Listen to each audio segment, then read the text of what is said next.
I used to be one of those people, like, I got nothing to hide, I'm just a student, but I was very wrong. They're targeting everyone. As long as you're going out of your house, you're being surveilled. In Xinjiang, in northwestern China, 13 million Turkic Muslims are already enduring extraordinary suppression at the hands of the Chinese government. And authorities there are building a surveillance state to be able to track their every move. Across the northwestern province of Xinjiang, an estimated 1 million Chinese Muslims have vanished into a vast network of detention centers for what China calls re-education. The region is now under what's probably the most intense government surveillance in the world.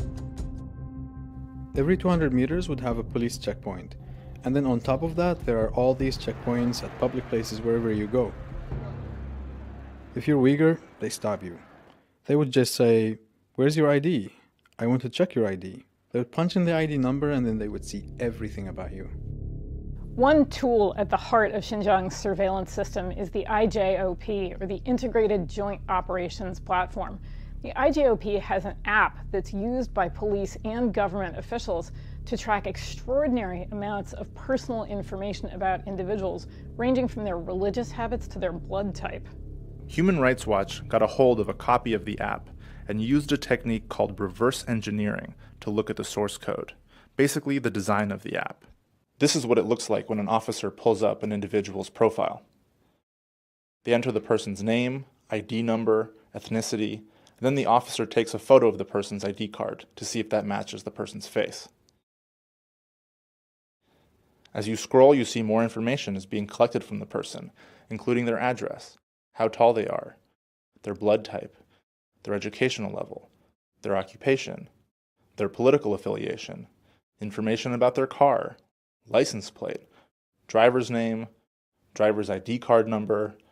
On its surface, most of this information looks like standard fare for police, but as we dig deeper into the app, we can see that ordinary, routine legal behavior is being treated by authorities as suspect. This is what it looks like when the IJOP system has flagged someone whose phone number the system has lost track of.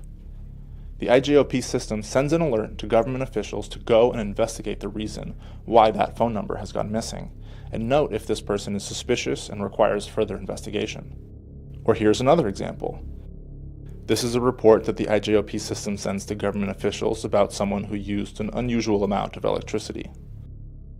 The report includes the date in which the unusual amount of electricity used was logged by the system, how much electricity was used, what was the meter reading, and what is the usual range of electricity used. Then the government official is required to go and investigate this person. If you use WhatsApp or Viber or Telegram, that might be considered suspicious. If you go out the back door of your house instead of the front, the police might turn up to investigate. The list goes on. The information from the app feeds into a central system and combines with information from other surveillance systems, including CCTV cameras that rely on facial recognition software, and even Wi-Fi sniffers that are used as people walk through checkpoints to pull information off their phones. The IJOP system aggregates all this data about people, flags those it deems suspicious, and sends alerts to nearby officials. These dubious criteria are being used to identify large numbers of people, many of whom are then arbitrarily locked up. In total, I spent about a month in different jails. I wasn't officially accused of anything or charged with anything. The official paperwork said something like, I was arrested under the suspicion of disrupting the societal order. Then after that, I was basically under house arrest, because they marked my ID card. It's time for the Chinese government to stop persecuting perfectly legal behavior.